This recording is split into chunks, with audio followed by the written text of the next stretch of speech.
sendo gravada, certo?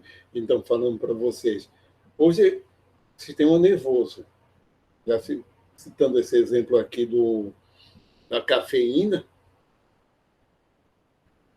um alcaloide de plantas, produto da coevolução entre elas e os animais, que a origem evolucionária justamente era para ser algo tóxico para insetos, tem um efeito psicotrópico na gente, como muita coisa, né?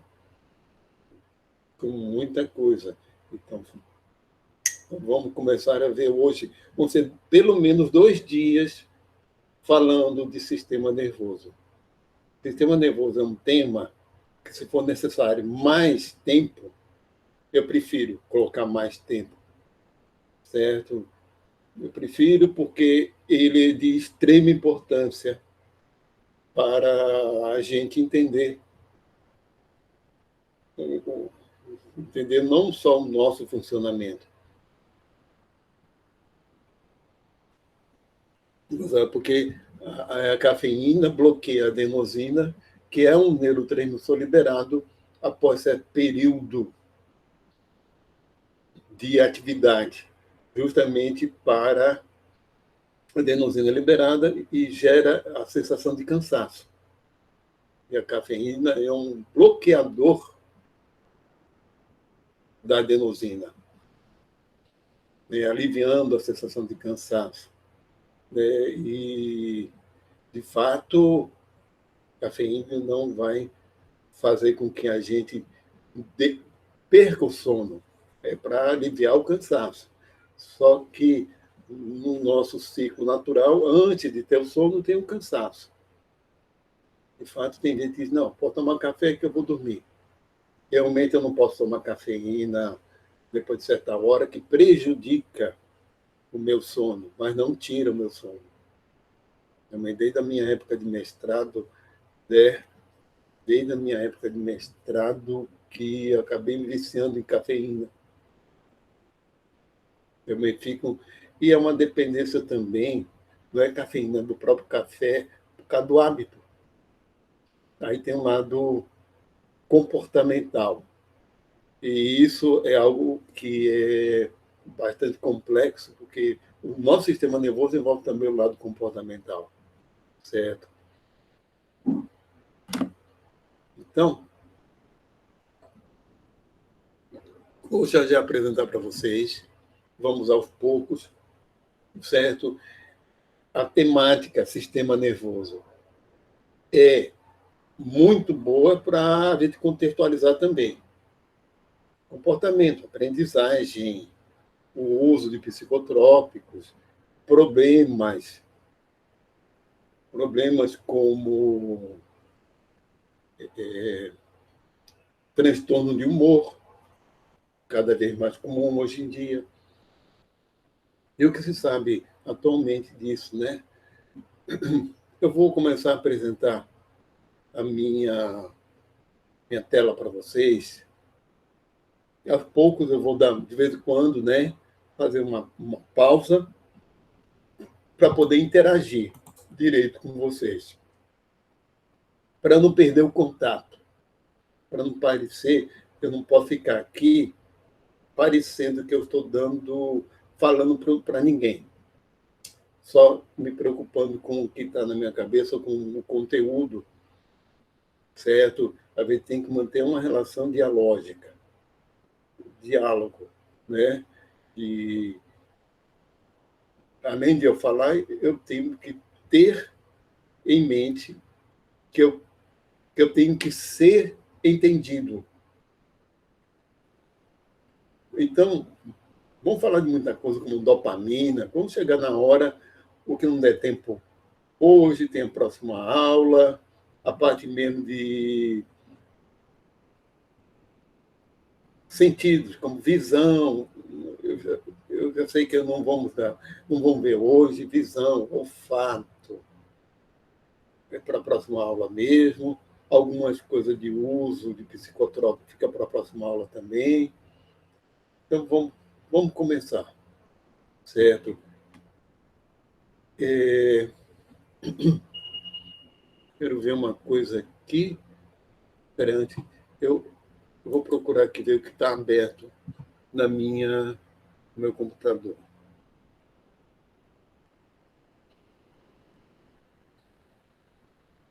Espera aí. Certo, vou começar. Não, é aqui. É que eu estou com o espaço meio improvisado, um bocado apertado. Isso vai se resolver. Eu vou aqui apresentar. Clicar em apresentar, tela inteira, para cá, compartilhar minha tela. Agora já tem, aparece aqui eu compartilhando que eu aqui, isso aqui é a minha apresentação, está sendo como se fosse um outro participante, aparece assim para mim. E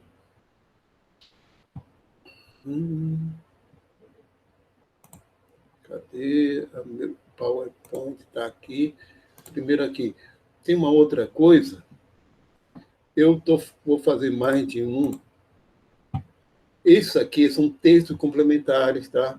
Eu vou transformar em PDF e postar lá no Cigar. Eu transformei também em PDF para vocês colocar no Cigar. Aqui tem o link para os vídeos. Eu já posso copiar logo esse aqui. Esse aqui eu peguei um pedacinho só. Esses dois primeiros. Espera aí. Ctrl C. Bota aqui. E aqui no chat eu coloco. Vamos lá. Esse aqui eu só peguei um pedacinho. Deixa logo para vocês esse link.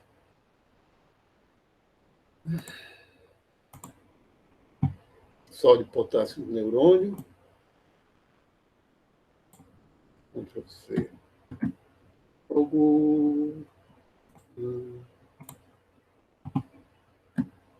Para vocês virem, podem ver depois. Ou ir anotando logo. E nesse aqui temos drogas colinérgicas. Depois colocar norepinefrina, GABA e glutamato, modulação do glutamato, efeito de fármacos, drogas, né, dos receptores do GABA, etc. Aqui tem álcool no cérebro, mas tem mais outros, de visão. Esse meu espaço aqui que eu tenho que estar olhando. Tem um bocado de coisa na frente da minha tela. É que vocês não estão vendo. Vamos lá. O meu. Aqui.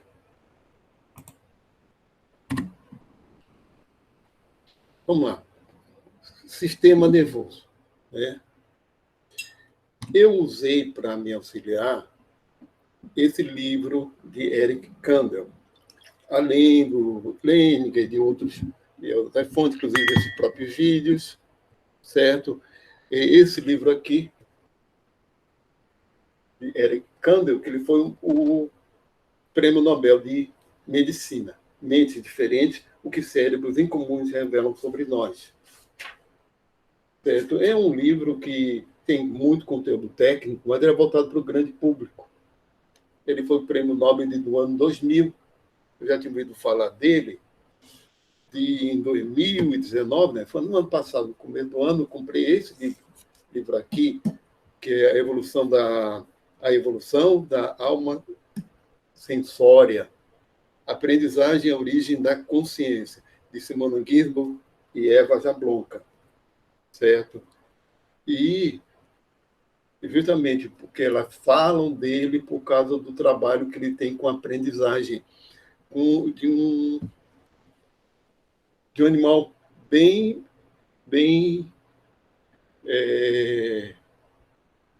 aparentemente um animal bem primitivo, entre aspas, que é a Plísia californica. Ele é psiquiatra, certo? Ele tem trabalho em psiquiatria, toda essa área, mas ele desenvolveu um trabalho experimental nos anos 60 com a Plisia californica, que é uma lesma marinha bem grande. Ela pode chegar a 50 a 70 centímetros de comprimento, certo? E que ele demonstra, lá nos anos 60, que ela tem reflexo condicionado, aquele do tipo pavloviano, e demonstra qual é as mudanças neuronais entre o que provoca um estímulo não condicionado para virar um estímulo condicionado. Estímulo condicionado e não condicionado, né, é o tipo reflexo pavloviano. Por exemplo, um estímulo neutro, como uma cinetinha, pode ficar associado com um estímulo que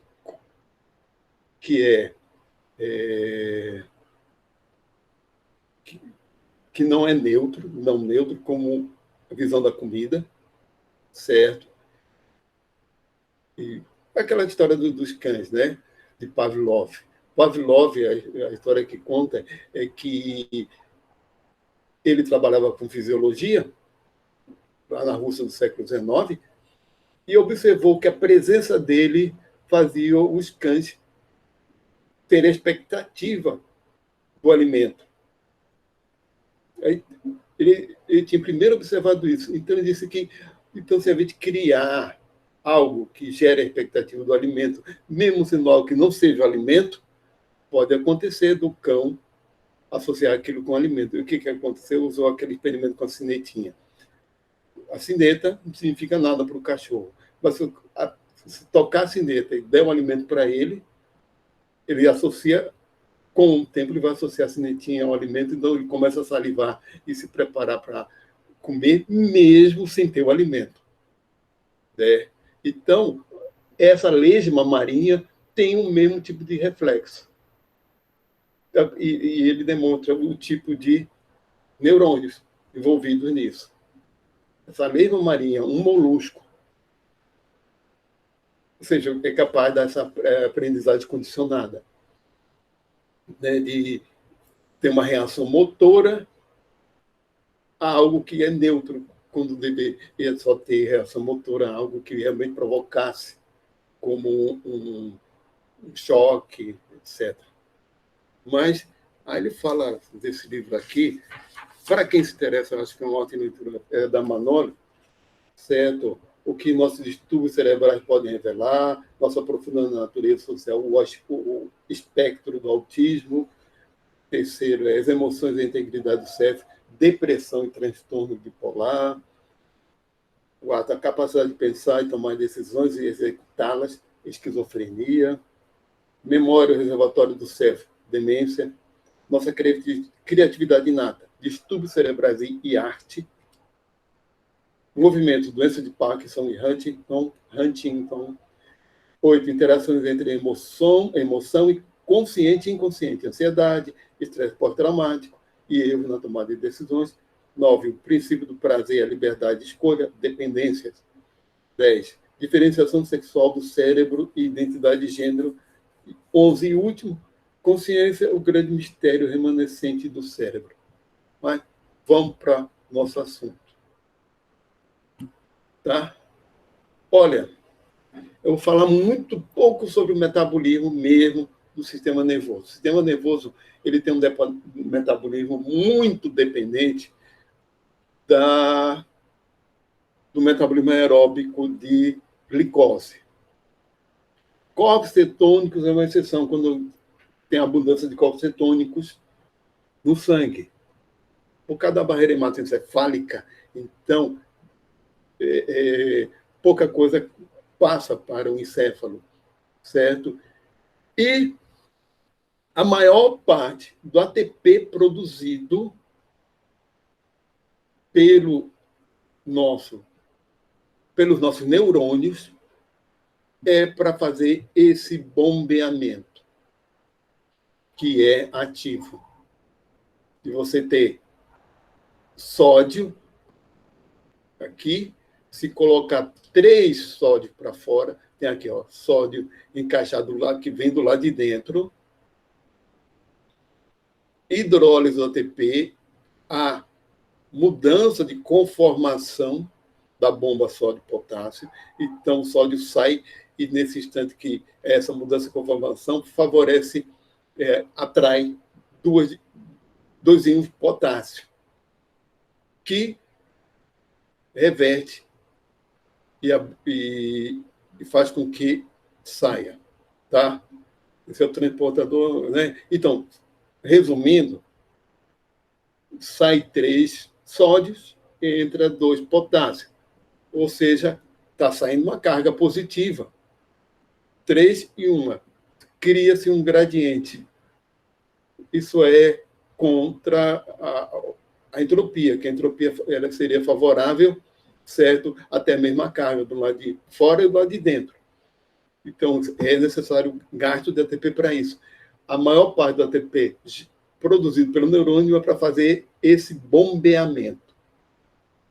O neurônio é e as células da glia, todas as células do sistema nervoso, são células muito especializadas. E, por isso, acaba tendo um metabolismo bastante restrito. Certo? Então, vamos lá. Aqui, falando da potencial de membrana, cria-se um potencial de membrana, seja a bomba sódio de potássio, sódio, cálcio, ATPase, certo? Cria um potencial de membrana, certo? Que no citosol, a concentração de potássio, 140 milimolar, e a concentração de sódio no citosol, 12 milimolar. No fluido extracelular, a concentração de potássio, 4 milimolar, e a de sódio, 145 milimolar. Certo? Então, vamos lá. Aqui, 2 tipos básicos da sinapse, que são as junções entre os neurônios, que formam a mediação. Sem mediadores químicos, nenhuma. A modulação ela é rápida, é a sinapse elétrica. Certo? A gente aqui não vai precisar entrar em muitos detalhes, que isso é a sinapse química, a vesícula pré-sináptica e o neurônio pré-sináptico. Presença de mediadores químicos, controle e modulação da transmissão lenta. Ou seja, esses moduladores químicos, muitos deles não são exclusivos do sistema nervoso. E isso fala-se também que existe essa questão também evolutiva, certo? Há uma questão evolutiva aí que... Espera aí, licença.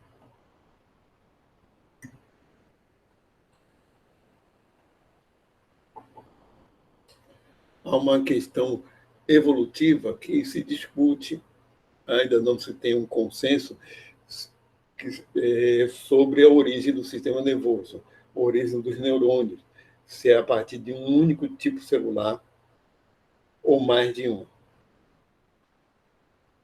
Uma pista, que pode ter sido mais de um tipo celular interagindo com tanto células do interior, tecidos do interior do corpo, quanto a partir da epiderme, é porque existe uma variedade muito grande de neurotransmissores. Cadê? Se a próxima figura já é.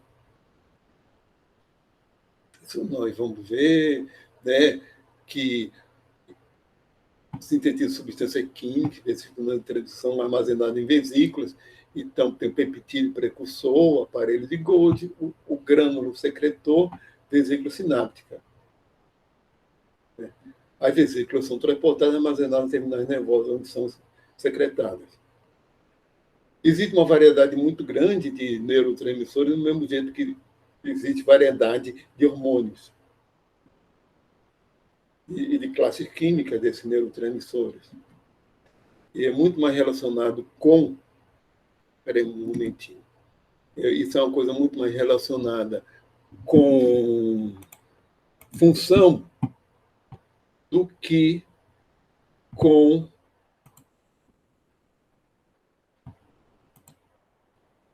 química, classe química. Professor, Oi. Posso Pode fazer uma falar. pergunta? Pode. Existe uma desregulagem na liberação desses neurotransmissores, alguns transtornos que provocam isso, sei lá. Porque eu já vi drogas que elas, não sei se regulavam, mas ela atrasava a transmissão desses neurotransmissores, a produção, Aproveite sei e vai lá. ver exemplo. Aproveite e vai ver exemplo. Porque eu não sei de cabeça Tá. um problema que gere desregulagem na produção. Muitas vezes a desregulagem é na recepção dele, no receptor, e uma sobrecarga existe sim. É meio difícil de dizer. Por exemplo, a gente vai ver que a serotonina, certo? Ela é produzida a partir de triptofano. Uma das recomendações para quem tem tendências depressivas é se alimentar, ter uma alimentação rica em triptofano, certo? Mas a coisa pode ser muito complexa mesmo.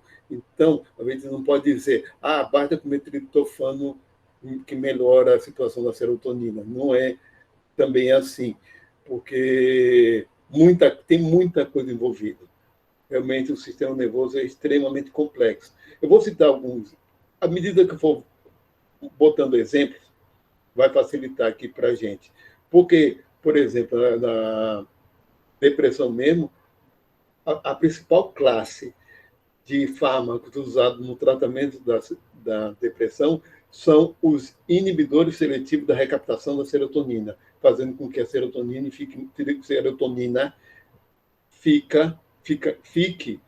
mais tempo na fenda sináptica.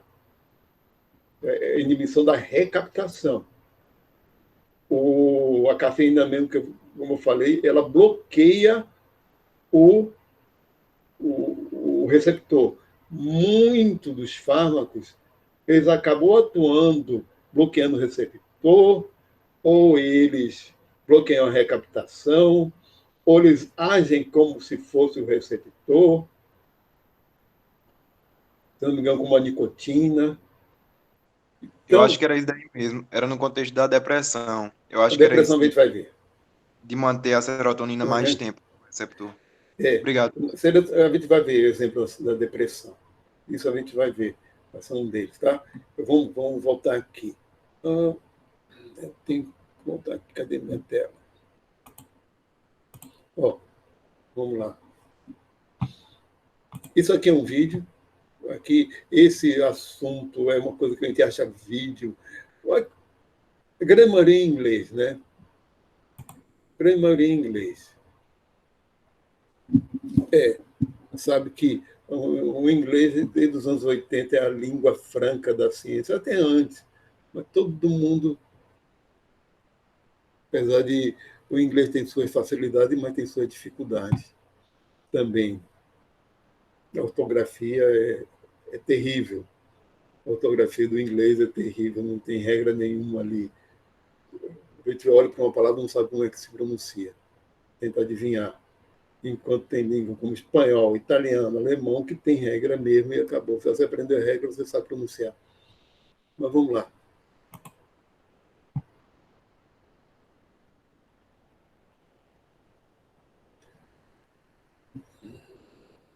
Isso aqui está mostrando a formação dos microtúbulos. Vocês vão ver o que é.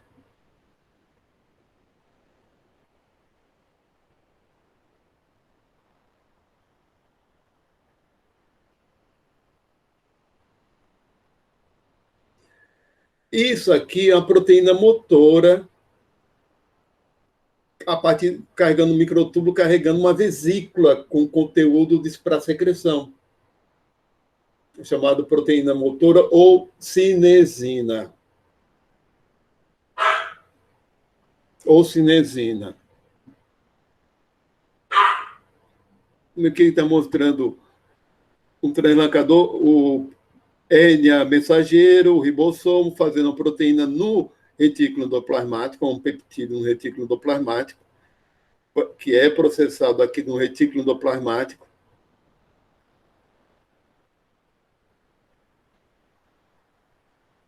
Certo? Daqui do retículo endoplasmático sai uma pré-vesícula que vai para o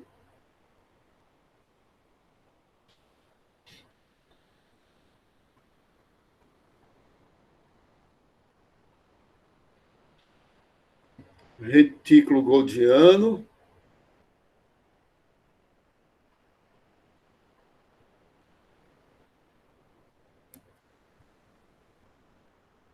retículo golgiano, não, perdão, aparelho golgiano, né? Falei retículo, por causa do retículo endoplasmático.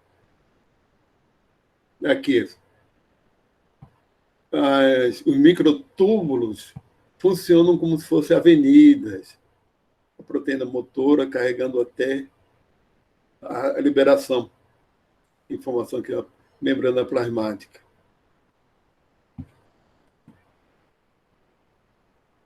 Esse vídeo é daqui da RCSB-PDB 101, que é do site educacional desse PDB de Protein Data Bank, né, Banco de Dados de Proteínas.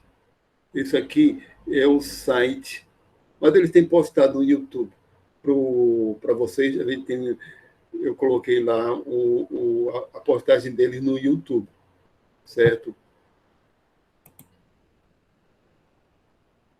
Peraí. Que mostra as bombas sódio e potássio, voltagem dependente. Oh, desculpa. Tá aqui.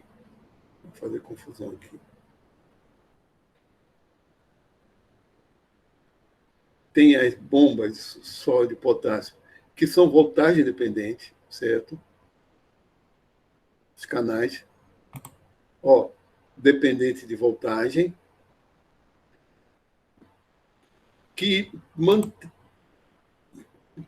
se invertem quando há uma passagem de corrente elétrica pelo neurônio. Esse rosinha é potássio, esse verde sódio, esse verde limão.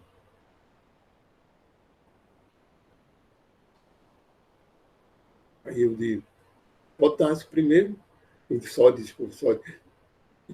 realmente o estado basal, por conta das proteínas celulares, certo? É positivo em relação aqui.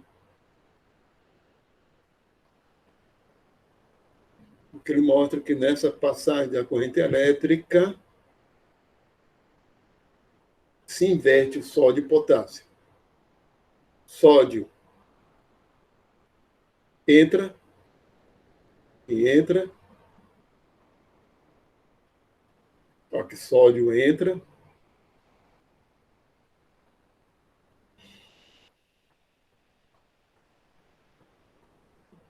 depois da passagem ele fecha, não deixa mais. E aqui o de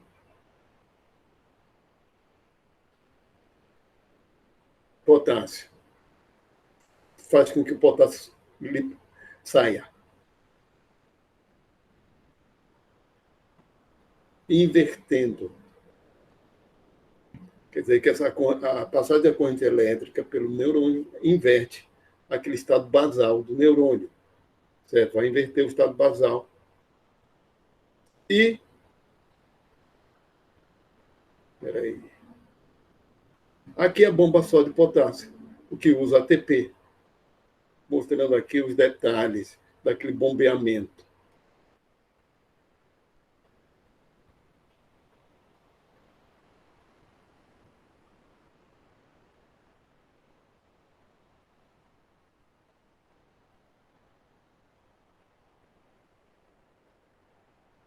Essa mudança conformacional precisa do ATP, né? Do ATP, e sai ADP.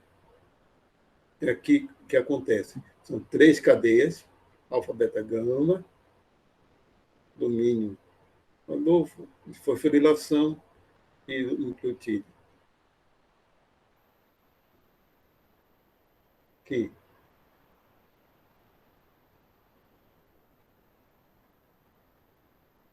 Sódio.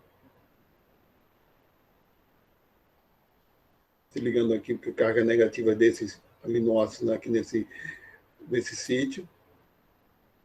Ácido aspartico, aqui, aquela parte do ATP com ácido aspartico, magnésio, que é fosforilado, saiu ADP.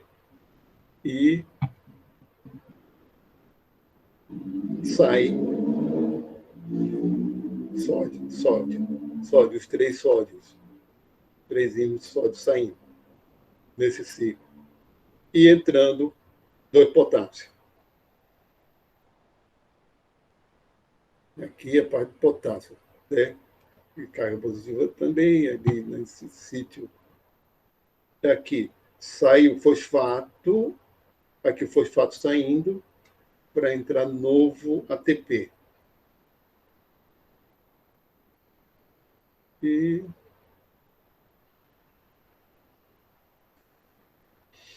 E aqui, potássio entrando na célula. Aqui, de novo, repetindo essa. Aqui temos o sódio. Então, esse bombeamento, realmente, como maior parte do ATP gasto pelo neurônio para fazer isso. Mantenha sódio maior quantidade fora e potássio do que potássio, e vice-versa, e potássio dentro. Entra potássio, sai sódio.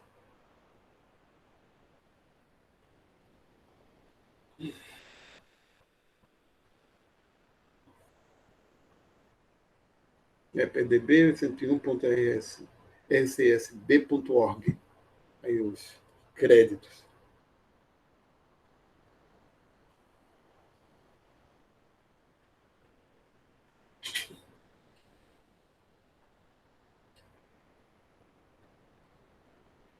Uma pessoal do banco de dados de proteína, do PDB, né? Então, isso eles estão usando realmente modelos bem fidedignos, né? Aí tá as referências todinhas a ele. Ele já. Então, vamos lá. Neurotransmissores. Os neurotransmissores podem ser peptídeos, podem ser aminas, aminoácidos e outros. Outro que, como gás, como o óxido nítrico, também é neurotransmissor. Boa parte deles, peptídeos são como os peptídeos endorfinas, peptídeos podem ser os anorexigênicos, os orexígenos e anorexígenos, né? Os que geram sensação de fome e os que dão saciedade. Certo? Em geral, a ação dos peptídeos são mais prolongadas do que das aminas biogênicas ou dos aminoácidos. Aminas biogênicas vêm ter as colinas, como a acetilcolina, e as monoaminas, histamina, catecolaminas e serotonina. As catecolaminas da dopamina, adrenalina e noradrenalina, ou epinefrina e norepinefrina. Certo? Então, olha, isso não é tão, digamos, não é que não seja verdadeiro, porque isso é uma simplificação para a gente ter uma ideia. Eu sei que é muito mais didático do que realmente acontece no sistema nervoso.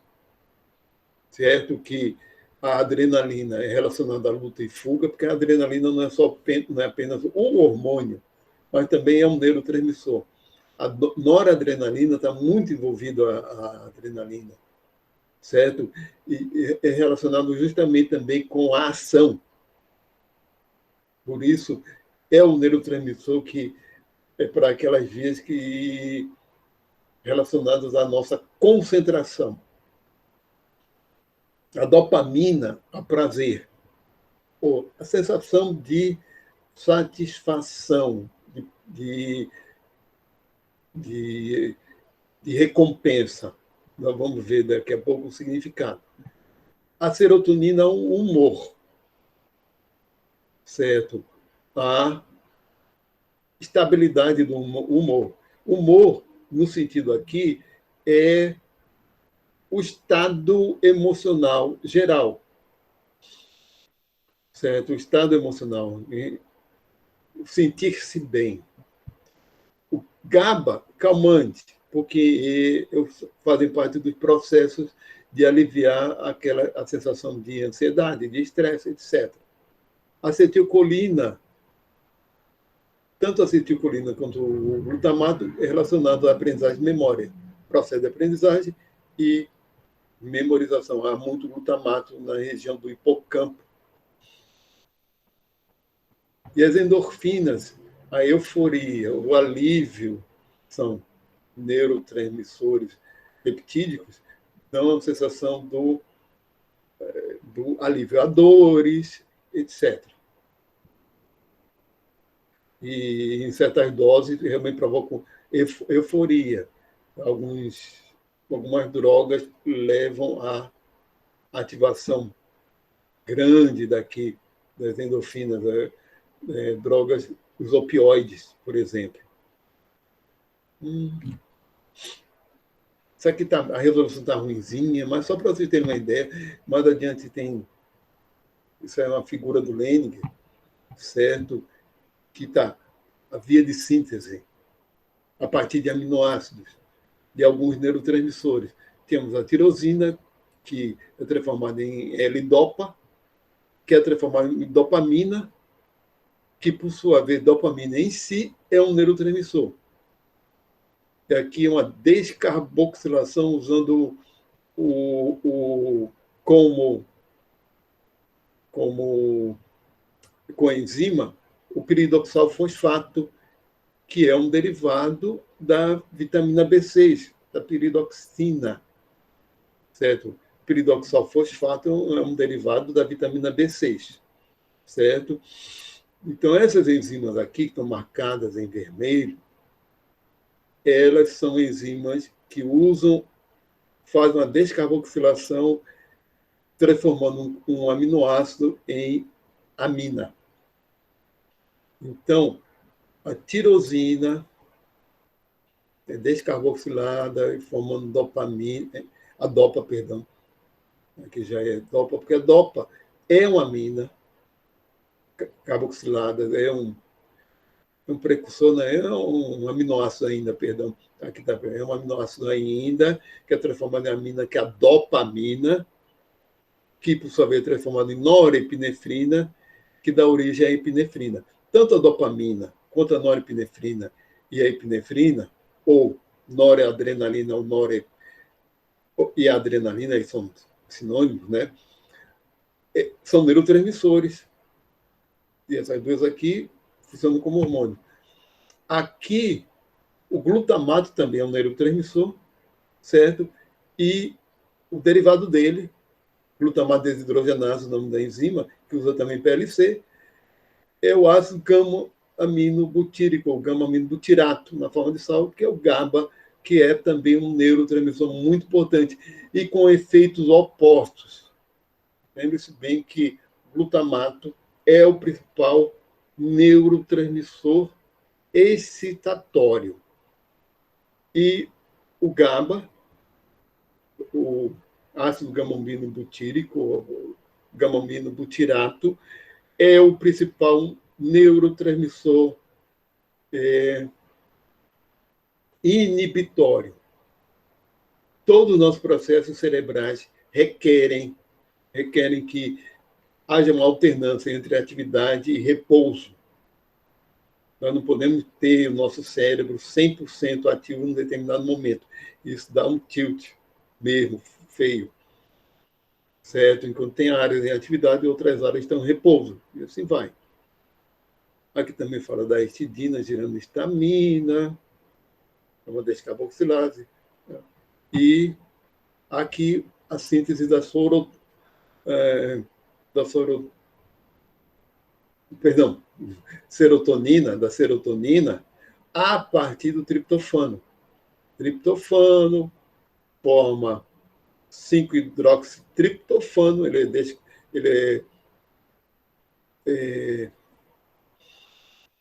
perde, né, um OH, radical, o hidróxido, um carbono 5, é o 5-hidroxitriptofano, que é descarboxilado, aminoácido aromático descarboxilado na enzima, é descarboxilado formando a serotonina. A serotonina é 5-hidroxitriptamina, certo?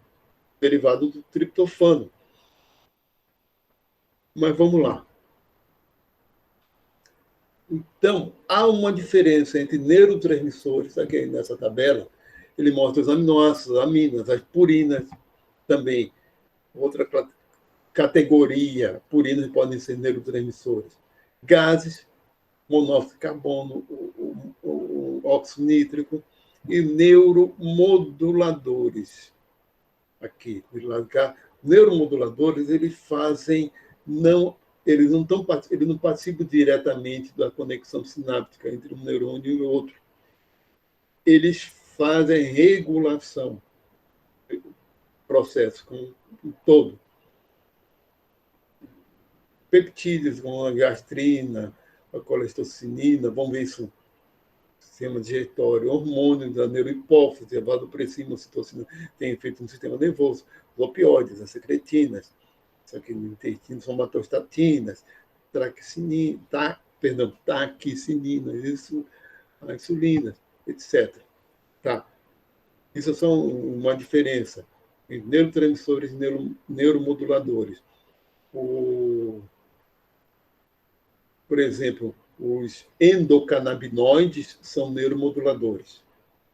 Não está nessa lista aqui, mas nós temos endocannabinoides no cérebro, que funcionam como um modulador negativo, ou seja, para relaxar neurônios que já estão em atividade intensa.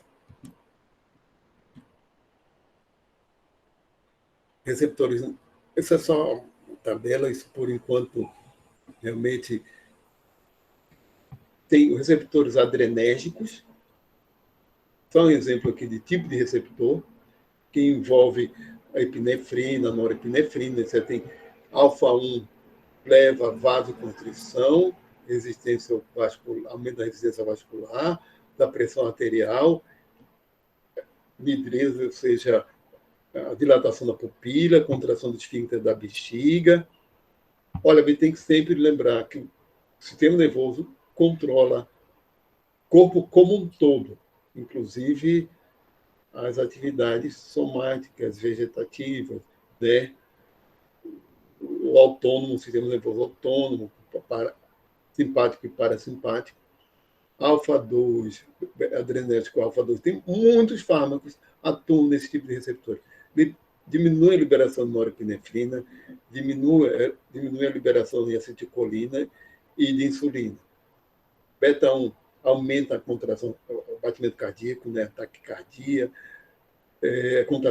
contratilidade do miocárdio, aqui cortou, aumenta a lipólise, aumenta a liberação de renina, vamos ver isso lá nos rins. Beta-2, vasodilatação, vasomusculatura esquelética, leva à queda da resistência vascular, a broncodilatação, a adrenalina circulante, aumento da glicogenólise hepática e muscular, isso é a situação da liberação da epinefrina, da adrenalina, né? Glicogenólise, quebra do glicogênio muscular e hepático, relaxamento da musculatura uterina, no caso, né? Tremor, depende disso. Vamos lá, acetilcolina. Vou lá agora um exemplo de neurotransmissor. A acetilcolina.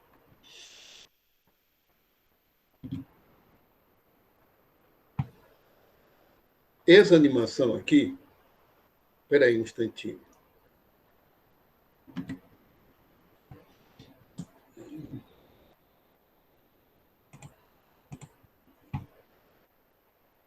Já está aqui. Droga colinética já. Vou botar para vocês. Vocês copiarem aqui. Isso aqui eu vou. Depois eu postar lá no cigarro para vocês. Com você. O próximo agora eu vou.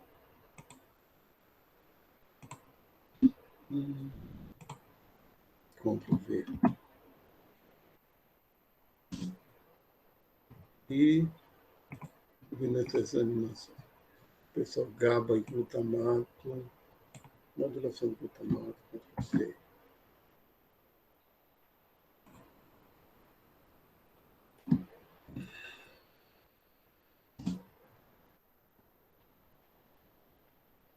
Nós vamos a aula até 2h30, pessoal, a apresentação até 2h30, dar uma pausa e continuar para até às 4, por aí. Vou continuar aqui.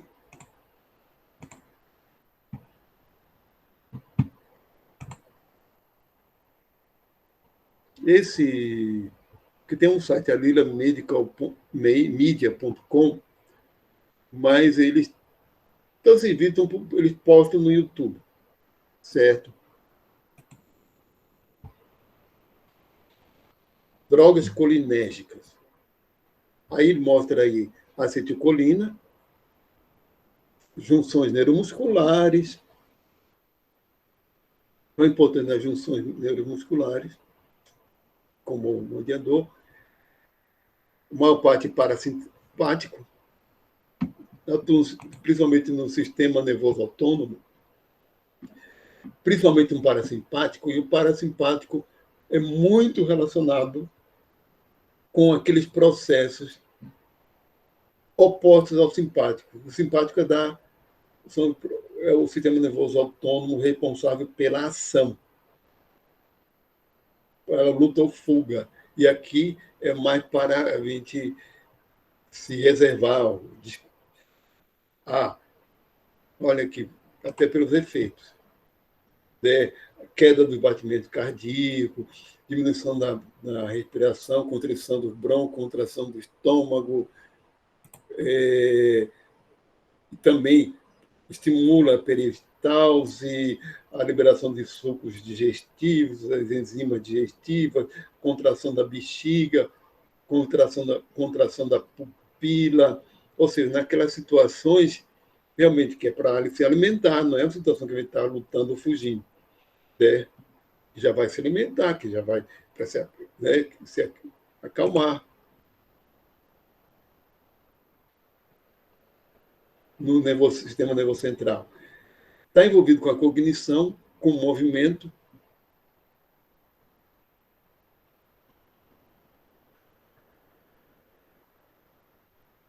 Aqui é a síntese, vamos mostrar assim, é colina mais acetilcoenzima A, colina acetiltransferase, certo? Na síntese, os receptores, né, ali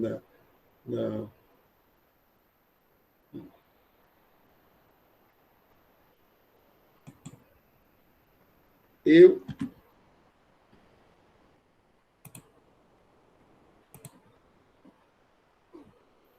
me atrapalho com isso.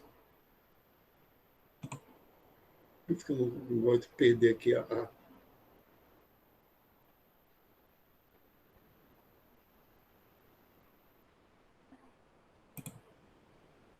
dois tipos de receptores, certo? Muscarínicos e nicotínicos. A nicotina, realmente ele recebeu esse nome nicotínico, tem a ver com a nicotina mesmo, certo? E a nicotina tem não sei se vai dar tempo de ver hoje, mas a gente vai ver por alguns efeitos da nicotina no nosso sistema nervoso, né? Mas vamos lá. Os muscarínicos são associados à proteína G. A resposta celular é porque eles estão associados à proteína G.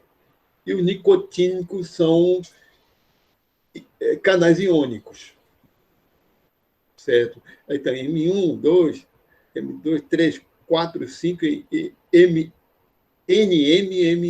perdão, INN, né? Neuromuscular e gânglios pré-sináptico, medula adrenal, sistema nervoso central, né? Central Nervous System. Então, esses aqui é onde atuam mesmo a nicotina do fumo, do tabaco.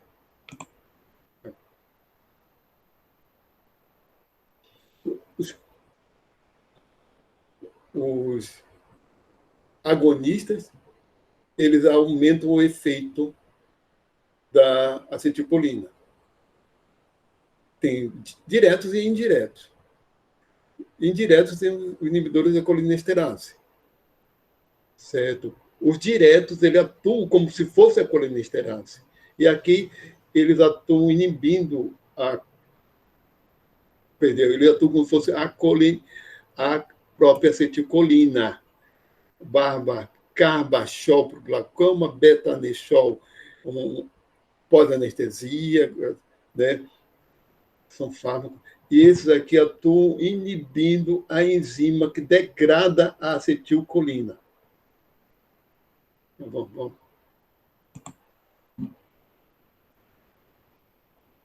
Pirocarpina, glaucoma. Né?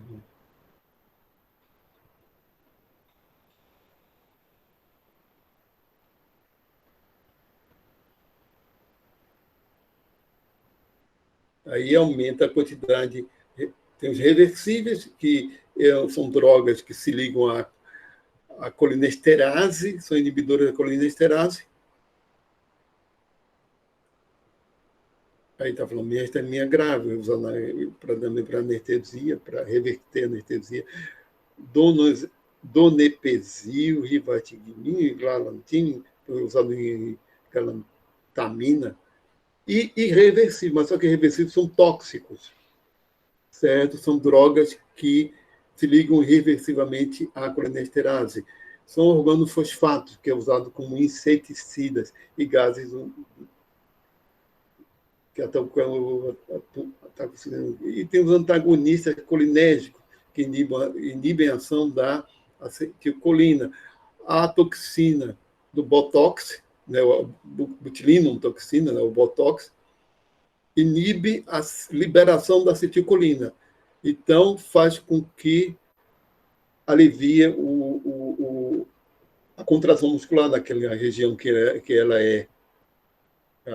E tem os antagonistas, que bloqueiam os receptores. Curare, pancuronium, né?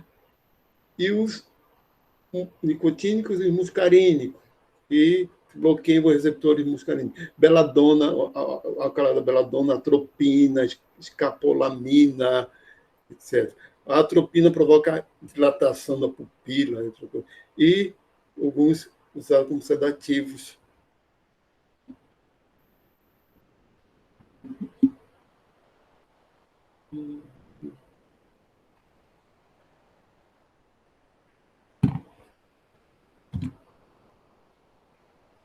Aqui, é só um complemento aqui. Tem outro canal, norepinefrina ou noradrenalina. Ele colocou aí, ele coloca um neurotransmissor monoamina, catecolamina.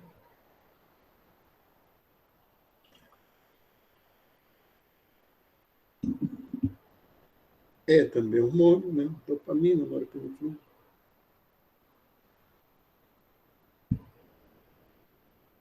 E aí o circuito, outro vídeo não tinha, mas vem da ponte e da medula, está presente a ponte na medula, locus ceruleus.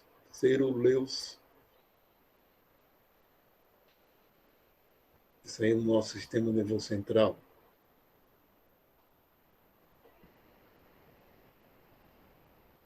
Também encontrado em gânglios, células, gânglios simpatéticos, E podem ser associados à proteína G, aquilo que a gente viu, certo? Ou canais iônicos. Alfa-1, alfa-2, alfa e beta.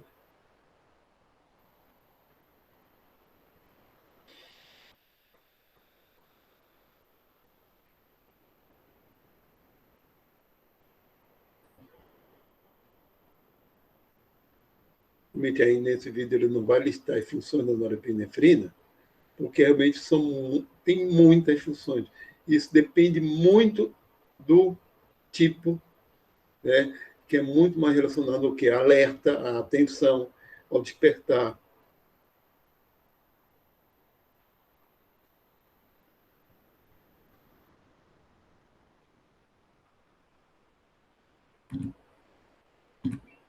O que tem aqui?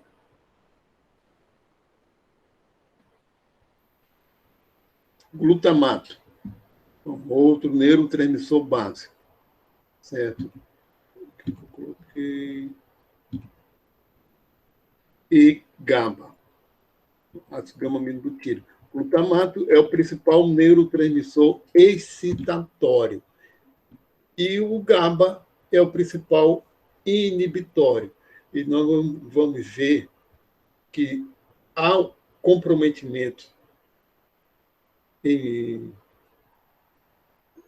por exemplo, a depressão, ela só não compromete a serotonina, e sim também o glutamato. Isso vamos ver por quê. Não é comprometer em termos de quantidade de glutamato, mas justamente é uma sobrecarga. O GABA, aqui é aquela imagem lá, que é o glutamato descarboxilase, que usa PLP, o piridoxalfosfato, descarboxila formando ácido gama-aminobutírico ou gama-aminobutirato, que é o GABA, certo? Vamos lá. GABA e glutamato, neurociência básica.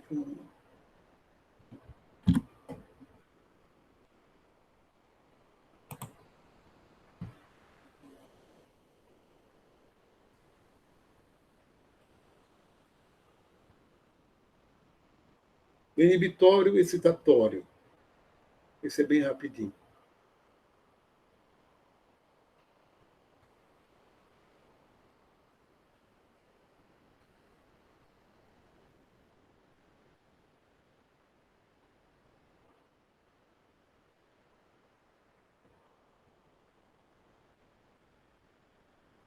Positiva lá de fora em relação ao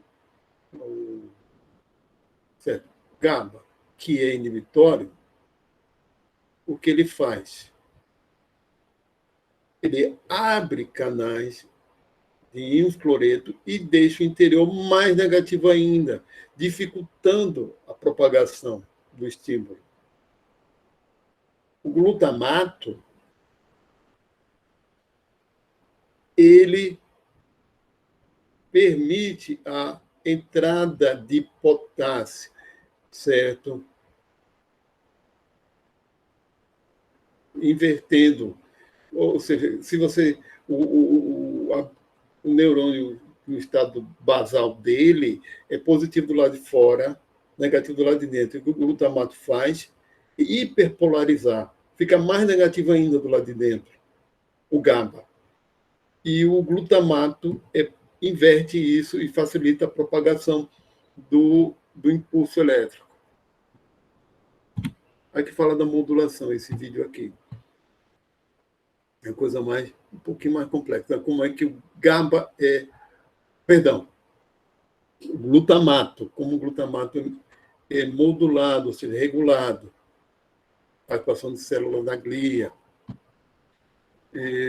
Vamos lá. Aqui.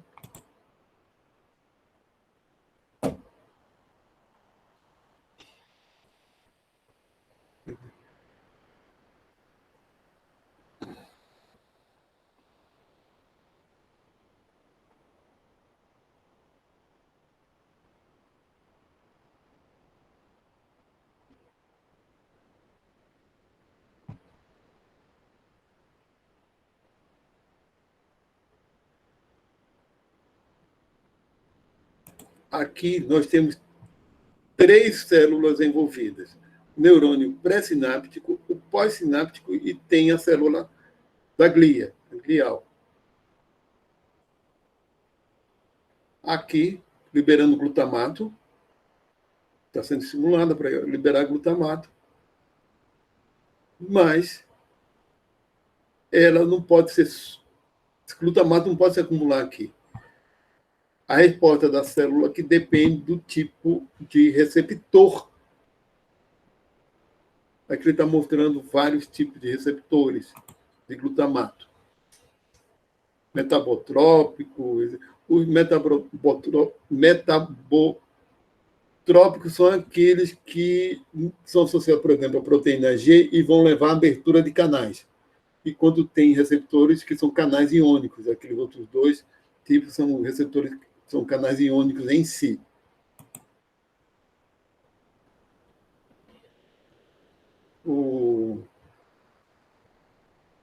Permite uma comunicação rápida entre neurônios,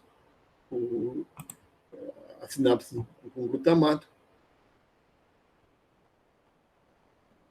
Sim, é muito importante na modulação, na plasticidade de formação de sinapse, certo? O glutamato. O glutamato tem um papel muito importante porque tem receptores do glutamato que acabam estimulando a própria formação da sinapse, ou de novas sinapses, né? entre os neurônios. E esse transportador de aminoácidos excitatórios, ele retira o excesso de glutamato, que é retirado pela célula da glia, associado àqueles neurônios. E o glutamato é transformado em glutamina, que não tem o efeito, perde esse efeito. E retorna para o neurônio pré-sináptico para ser reciclado, na forma de glutamina. O que acontece quando há um aumento da liberação de glutamato pelo neurônio pré-sináptico?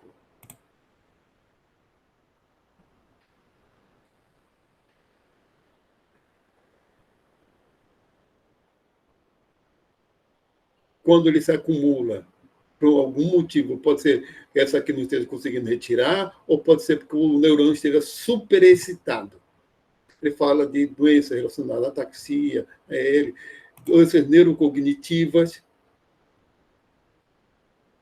Alzheimer, se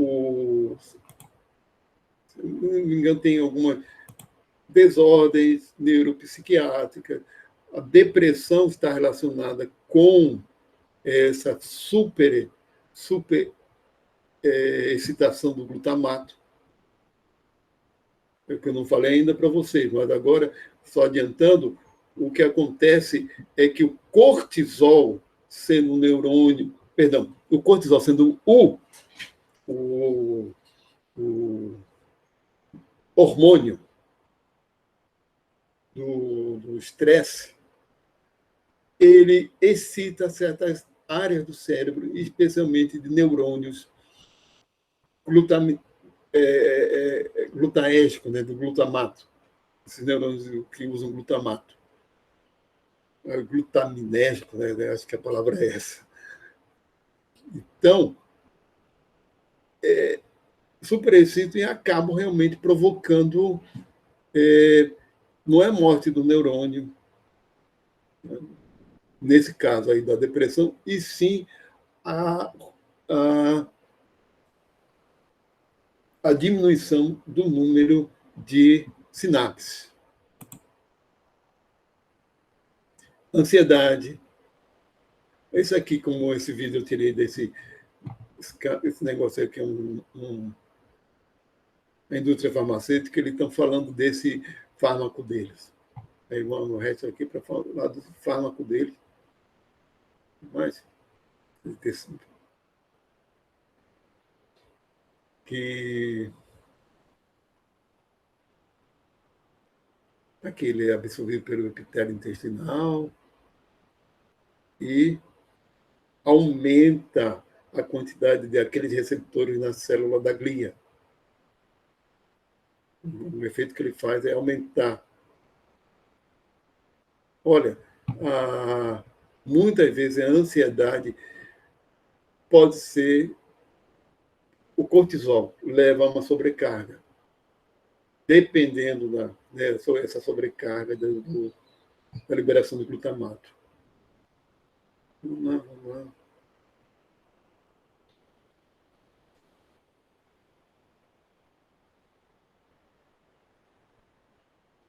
Uma referência.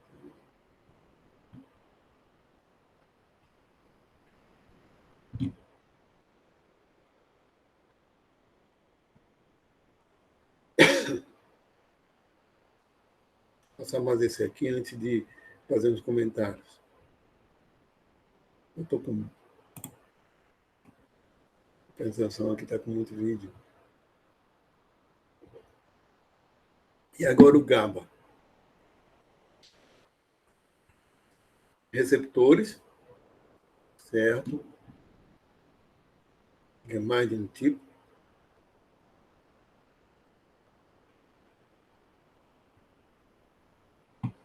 Então, me mostra aqui. Positivo do lado de fora, negativo do lado de dentro. 3 tipos A, B e C. A e B são canais iônicos, que ao se ligar aqui, a entrada de cloro, ficando mais negativo do lado de dentro ainda, dificultando a propagação do impulso elétrico, etc. E aqui são associados à proteína G, abrindo canais de potássio, saindo potássio e aumentando mais a carga positiva do lado de fora, criando maior diferença aqui, em todos os dois casos há uma hiperpolarização. Então, GABA ele vai reduzir medo, ansiedade, convulsões, ou seja, o disparo aleatório do receptor GABA-A, tipo A, certo? Que tem moduladores positivos, que aumentam o efeito do GABA, e negativos que diminuem. Positivo, benzodiazepínicos, famosos tarja preta, como o Rivotril, Lexotan, eles aumentam a atividade desses receptores. Barbitúricos, álcool, propofol, e os negativos, que são o flumazenil, que reverte o efeito de benzodiazepínicos. Certo? Então, só tem aqui. O efeito do etanol é em cima dos. Agora, a serotonina, eu vou fazer uns comentários agora, aqui que eu prefiro, certo?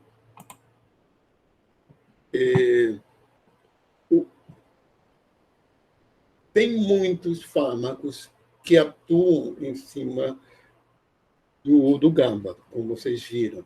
Não só fármacos, mas tem outras moléculas. Então, o etanol mesmo, o álcool etílico, ele potencializa o efeito dos receptores de GABA. Eu não falei para vocês, mas existe estudos evolutivos indicam que esses receptores, ou esses neurônios GABAérgicos, foram escolhidos, foram selecionados para aliviar, justamente para não fazer o sistema nervoso travar por conta de medo e ansiedade. Eles compensam a atividade intensa, certo? Compensam a atividade intensa. Mas isso já é natural. A atividade GABAérgica já é uma coisa natural. Certo? A gente de ter o medo aliviado, né? Ou sensação de ansiedade, o benzodiazepínico, como o Rivotril, ele não dá sono. O que ele alivia é a ansiedade, é ansiolítico. Alivia a ansiedade porque ele estimula os neurônios GABAérgicos. Certo? E está lá a recomendação: não consumir etanol, álcool, bebidas alcoólicas e cuidado com misturar, né? Com outras coisas. Mas ele, olha, ele não deveria precisar de benzodiazepínicos. Ele deveria naturalmente haver a liberação de GABA natural, até porque quando você começa a consumir uma molécula exógena que tem efeito psicotrópico, você acaba condicionando, digamos, gerando uma necessidade química do seu sistema nervoso de ter aquela molécula externa. Você vai criando resistência, dose cada vez maior para ter o mesmo efeito. Eu, por experiência própria, o problema é que eu tenho uma formação nervosa. E só descobri depois da idade, né? Que coisas são assim mesmo. E a gente acaba a recomendação: ou eu faço uma cirurgia, ou eu tomo certos medicamentos para não ter risco de ter convulsões. Eu tomo trileptal e a dose menor possível de Rivotril. Eu tenho que admitir isso, né? Que a gente acaba tendo que tomar, e o trileptal não é um ansiolítico, é um sedativo. É a dose mínima que existe que eu tomo. Porque para evitar convulsões, já que eu tenho cavernoma cerebral. E assim mesmo, ou isso, ou eu tiro. E justamente o meu, tem cerca de 1 centímetro de diâmetro, é uma formação vascular.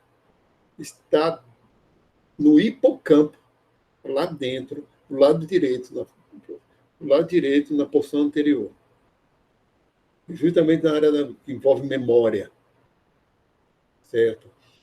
Já já a gente vai falar sobre depressão. E a gente é bom também contar as experiências que se tem por aí, realmente, dependência de estresse para ter depressão. Então, eu já passei por isso, eu não tenho nenhuma tendência, mas isso tem uma série de fatores, inclusive hereditários, que faz com que uma pessoa tenha maior tendência à depressão. E depressão já é um estado patológico. Né? Aqui. Porque o próximo assunto já envolve a serotonina. Vou continuar aqui. Aqui, a serotonina. Vamos apresentar do slide atual. Aí, a serotonina, sintetizada a partir do triptofano.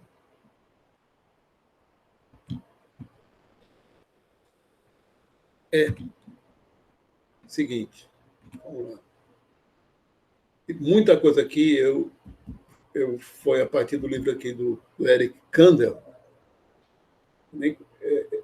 Eric, esse autor, ganhador do Prêmio Nobel no ano 2000, ele foi nascido na Áustria, a família dele foi para os Estados Unidos no começo dos anos 30, em 1930, por conta do nazismo, e a família judia, ou seja, ele já foi um refugiado, né? Aquela história de refugiado a ganhador do Prêmio Nobel. Ele tem uma história de vida muito interessante. Mas as emoções e o humor, as áreas que controlam nossas emoções e humor. Corpos amigdaloides, ou as amígdalas cerebrais, depois eu mostro aí na figura com a anatomia. O córtex pré-frontal e o hipotálamo. O que acontece? O hipotálamo que está ligado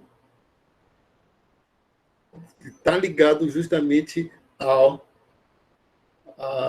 hipófise, né? Então, os corpos amigdaloides, as amígdalas, elas têm uma função de integração, integrar o hipotálamo com o córtex pré-frontal.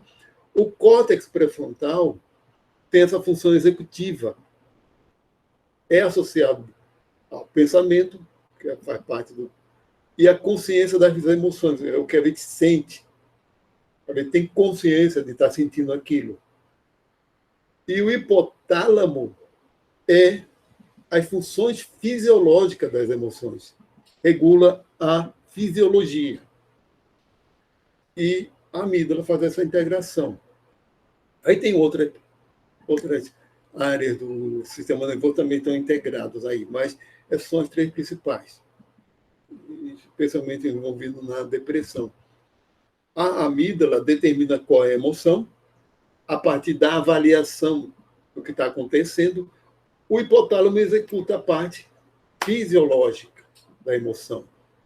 Por exemplo, a privação de sono. A amígdala detecta e estimula o hipotálamo a... Peraí.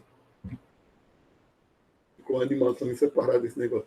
A privação de sono. A amígdala detecta e estimula o hipotálamo a desencadear o eixo suprarrenal, aumentando a quantidade de corticoides. Certo? Então, essa integração do córtex, etc., com o córtex pré-frontal, com o hipotálamo, por aqui. A depressão está muito envolvida nisso aqui. Digamos assim, quando essa coisa fica desregulada totalmente. Os corticoides desencadeiam o efeito também nos neurônios. Mas vamos lá. A amígdala está aqui, o hipocampo para cá. É aqui, porque está em espanhol. É o córtex entorhinal, o lóbulo temporal, cerebelo, lóbulo... É só para a gente localizar aqui a amígdala. Do lado de cá, por aqui, perto do hipocampo, temos né? A gente tem o hipotálamo, associado aqui à hipófise. Que justamente a integração neurohipófise, né, no sistema nervoso com o sistema endócrino. Tem a neurohipófise. Então, vamos ver. Depressão. Falar o primeiro caso que a gente vai falar agora, depressão. Realmente, estresse. Não é à toa que a depressão está aumentando muito. Que é um fator desencadeante, inclusive a síndrome de burnout, né? Burnout, queimar, que é uma depressão provocada pelo estresse do trabalho. A depressão é muito relacionada ao estresse, mas nem todo mundo que sofre de estresse tem depressão, pode ser outro motivo, existe sim. Mas é muito comum ser a partir de estresse. Espera aí um instantinho. Olha, o circuito neural da depressão, citado aqui por Eric Kandel, ele fala do trabalho de Hayley Mayberg, da Emory University. Eu já vi vídeo no YouTube com ela, certo? Que isso já é os trabalhos mais recentes em que se já detectou vários nós da depressão e o que leva... A gente vai ver, peraí. Deles, os mais importantes, dos bem importantes, é a área cortical 25 e a área insular anterior direita. Está lá no córtex pré-frontal. A área 25 é a confluência do pensamento, controle motor e impulso. E são neurônios que têm maior quantidade de transportadores de captação da serotonina, certo? Então, o que se verificou, olha, esses estudos mais recentes, agora, por causa do estudo de neuroimagem, e realmente não precisa, como antigamente, dissecar um cadáver de um doente para saber o que foi que houve diferente no cérebro. A partir da neuroimagem se vê muita coisa mesmo que está acontecendo. Então, nessa área, se viu que há uma formação muito maior de transportadores de recaptação da serotonina do que o normal, certo? Na área 25, em que há uma confluência. Justamente, é o pensamento, o controle motor e o impulso, certo? É um fator de risco para a depressão, é um fator de risco para a depressão, pessoas que tem gente que já tem uma quantidade maior de transportador de serotonina nessa área e que tem um comportamento impulsivo mais acerbado do que outras pessoas. Então, pessoas que são impulsivas não significa que vão gerar depressão. Mas se juntar isso com uma série de outros fatores, é que podem, como o estresse, um estresse pós-traumático, etc. Então, vamos continuar. Também na área insular anterior direita, sim, a área insular anterior direita, autoconsciência e a experiência social conecta-se com o hipocampo. Então, relacionado ao que? Perdão, o hipotálamo, né? Com o hipotálamo. Conecta-se com o hipotálamo relacionado ao que? Ao sono, apetite, libido, e também com a amígdala e com o hipocampo e o córtex pré-frontal. Vamos lá. O que acontece é que se viu que há, na depressão, uma desconexão entre pensamento e emoção, porque há aumento da atividade da área 25 e do corpo amigdaloide e diminuição em regiões do córtex pré-frontal. Certo? Há uma desconexão, mas vamos ver como. Continuando. Peraí, vou botar aqui uma coisa. Certo? Depois você vai mostrar como mais. Então, há uma diminuição em regiões do córtex pré-frontal e há um aumento dessa área 25 e da amígdala. Então, essa atividade exacerbada da amígdala gera a sensação de angústia, certo? Mas a diminuição gera de angústia de não conseguir fazer nada, porque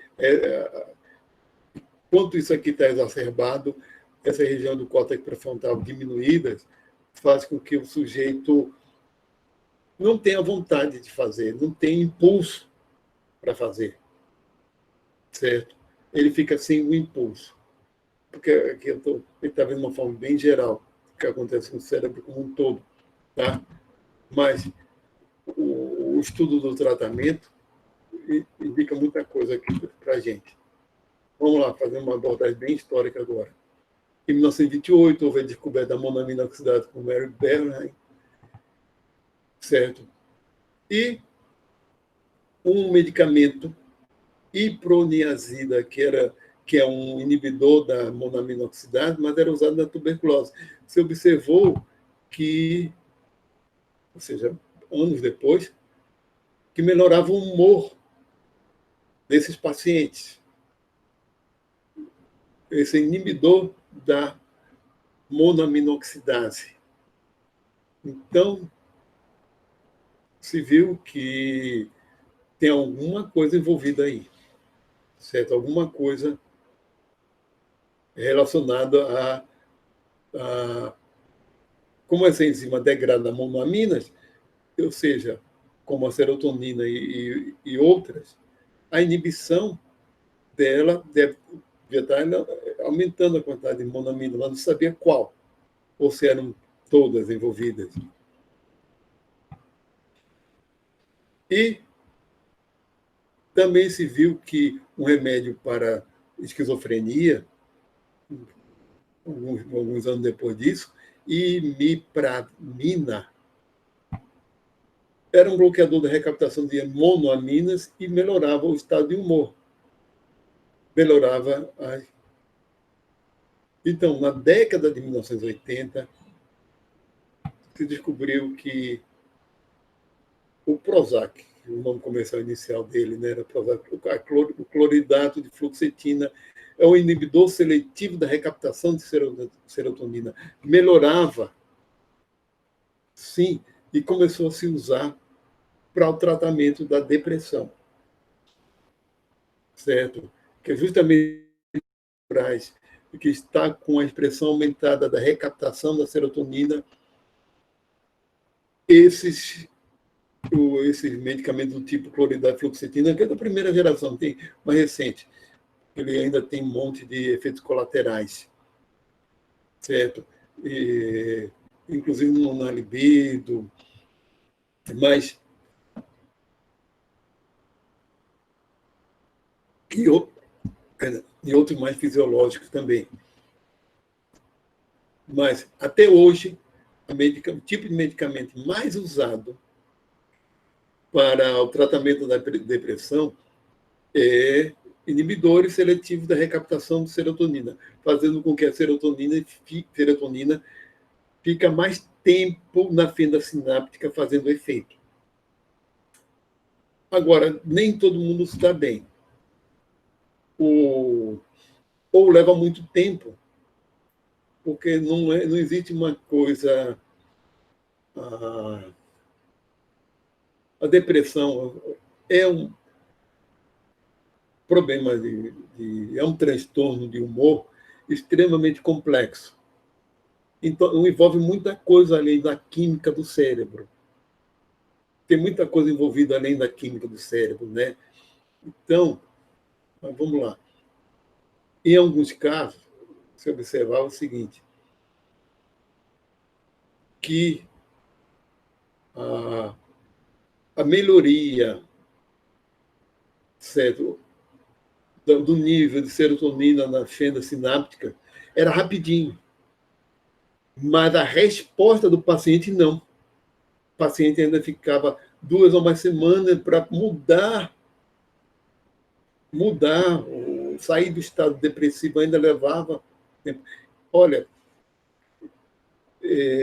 particularmente, esse tipo de assunto é lógico que a gente sempre conhece casos e casos, né? Então, eu já tive perto de mim 2 casos de problema de depressão. Perto de mim, gente próxima mesmo, com depressão, que teve que tomar fluoxetina, e existe um grande problema, é justamente o lado psicológico.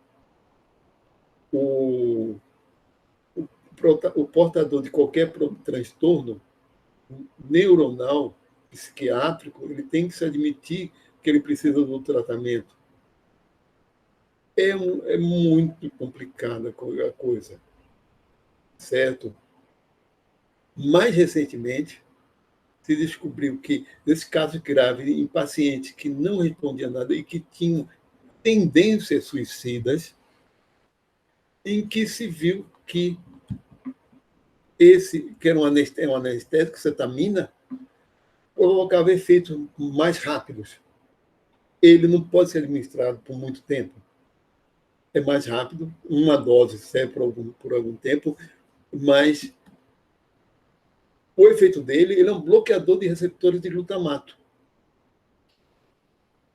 É por conta justamente de outro componente da depressão, outro componente da fisiologia nervosa da depressão, que é a superestimulação do glutamato. Certo? É a superestimulação. por conta de estresse. Naquela situação. A própria depressão é um estado estressante para o nosso sistema nervoso.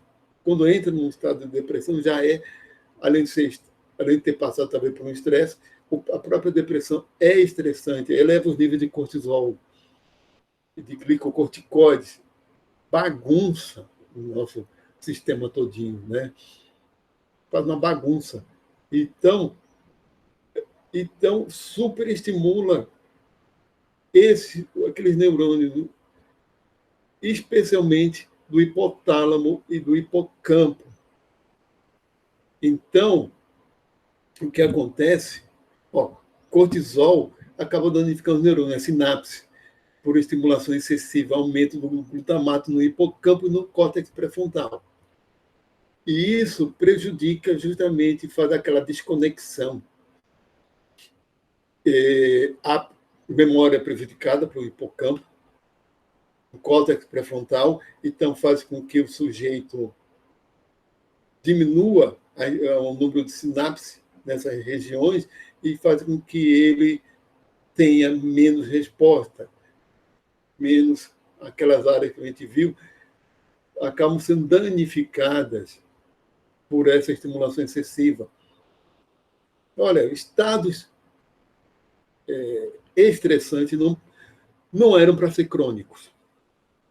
É para um estado que a evolução, certo,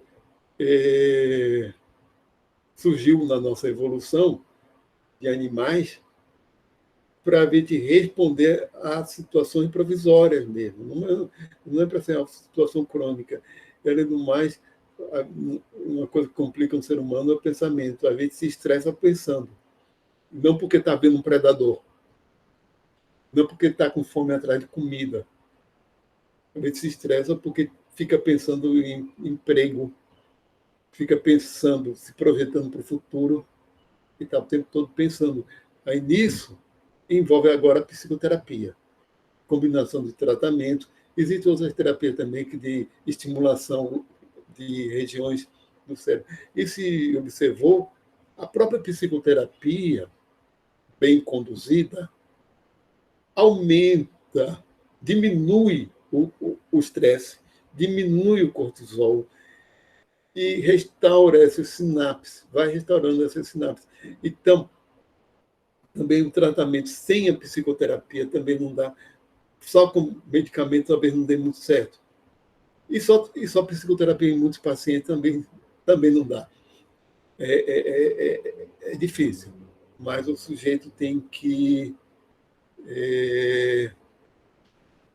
porque a psicoterapia, quando funciona, ela serve como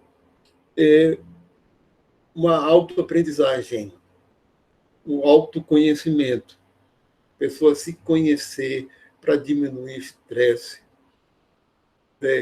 A estratégia psicoterapêutica depende muito do histórico daquela pessoa. Depende muito do histórico daquela pessoa. Mas eu acho adequado. Eu tenho experiência com psicoterapia, certo? Por outro motivo, não é por causa de depressão.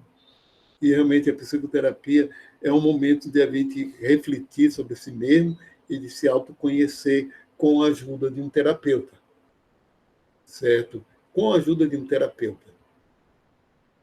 O terapeuta nos ajuda nesse processo de autoaprendizagem, de autoconhecimento, certo? O meu grande problema meu grande diagnóstico, digamos assim, como é que seria a palavra? É a minha... Perdi agora a palavra, mas é o que estou acontecendo agora. É uma certa desconexão entre o que eu estou vivendo e o meu pensamento. Ou seja, está voando, em outra palavra. Para mim, uma forma de defesa do que está acontecendo desde criança, está acontecendo uma coisa desagradável, eu fico pensando em coisas agradáveis e fico desconectado da realidade.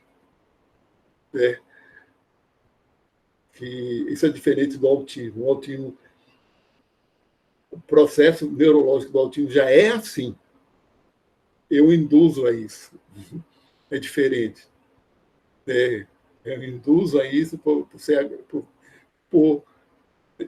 de criança poder ser descoberto que isso é agradável. Agora, como já tenho consciência disso, não preciso fugir da realidade, né?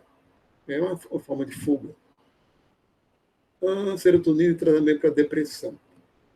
Vou passar esse vídeo para vocês. Peraí, vou ver qual é o próximo. Já é o outro. Para encerrar, para dar a nossa pausa depois daqui. Peraí. 5-hidroxitriptamina, né, serotonina.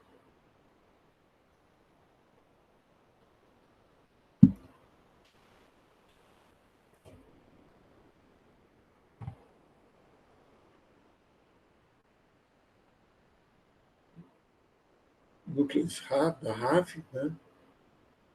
E os circuitos para o córtex pré-frontal, o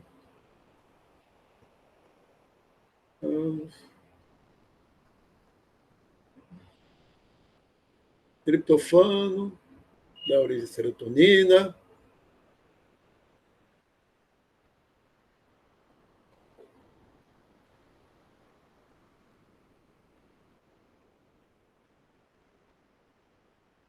não esqueci nem o custo, receptores, o transportador, né, a recaptação da serotonina,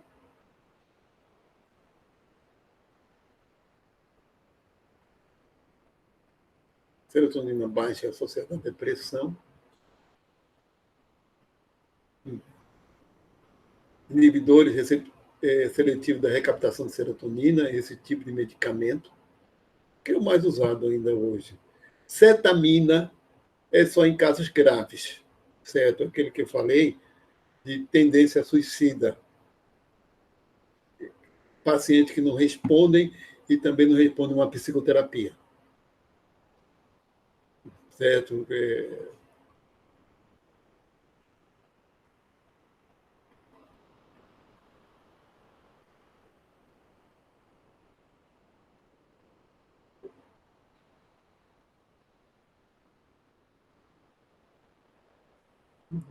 Síndrome de serotonina, que é a desconexão aqui da amígdala, dessa região, com o córtex pré-frontal. Métodos não farmacológicos. Tem que ter abordagem não farmacológica, não.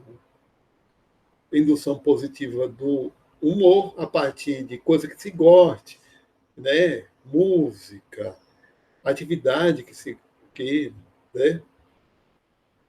Alimentação a gente vai falar também. O próprio estímulos que melhoram exposição à luz solar, dietas ricas em triptofano, tem estratégias, né, para se induzir. Exercício físico, isso eu não falei para vocês também, o exercício físico melhora.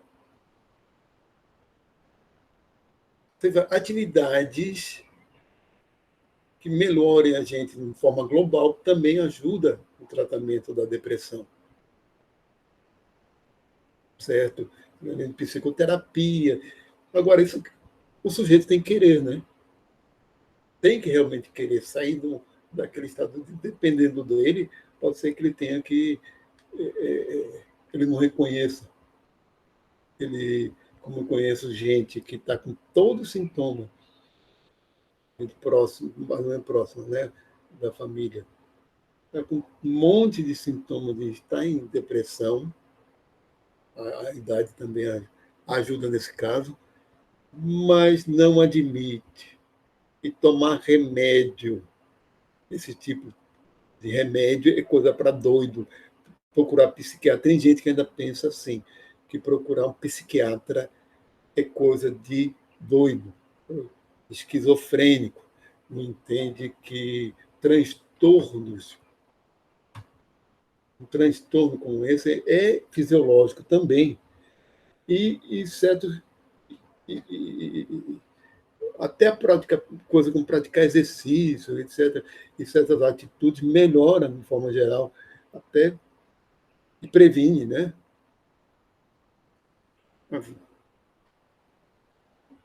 Olha, eu vou fazer, por conta de que aqui vai mudar o assunto, vamos para a epinefrina, vamos para a dopamina, no próximo. Próximo é dopamina, na realidade, e eu vou dar a pausa, tá, pessoal? Vamos para uma pausa. Professor, Oi, alguma dúvida antes da rapidinho. pausa? Tá. Em relação os outros animais, que o senhor, pelo que o senhor falou, a gente parece ter uma propensão maior a ter a depressão do que no resto dos animais, né?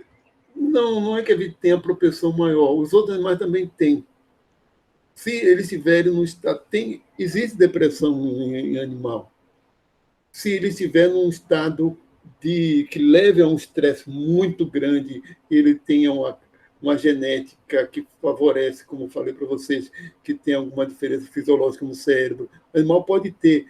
O caso do animal que ele, ao desenvolver uma depressão, dificilmente ele sobrevive. Nós ainda temos Sim. amparo social. Mas o animal em estado depressivo é mais difícil isso de acontecer na natureza. Em condições naturais é mais difícil. Nós temos uma maior propensão, talvez, ambiental, certo? Uhum. O animal pode desenvolver também estado depressivo, isso não tem diferença. Nós não temos maior propensão, mas eu acho Tá. que é mais raro de acontecer em condições naturais. Porque na luta que Ok. ele tem, ele pode enfrentar o estresse, mas aquele estresse, em geral, é algo passageiro. Agora, se for um estresse muito prolongado, e muitas vezes o que leva um animal a ter estresse, e um estresse prolongado, ele pode morrer de sede ou de fome antes de realmente desenvolver uma depressão, né? Uma coisa que complica um bocado a gente é que nós pensamos. Tem um pensamento abstrato, lógico, simbólico abstrato, né? Uhum. Esse simbolismo. Nós pensamos isso e temos um padrão de vida muito diferente do que seria né? O animal também pode ter propensão, agora se ele realmente. Olha, eu queria que você fizesse o seguinte: eu vou passar uma lista de frequência agora. Uma coisa que eu esqueci. Vocês dão presente, que eu sei pelo nome, né? Quem tá, porque isso fica registrado. Tá? Façam agora um presente. Eu vou parar a gravação.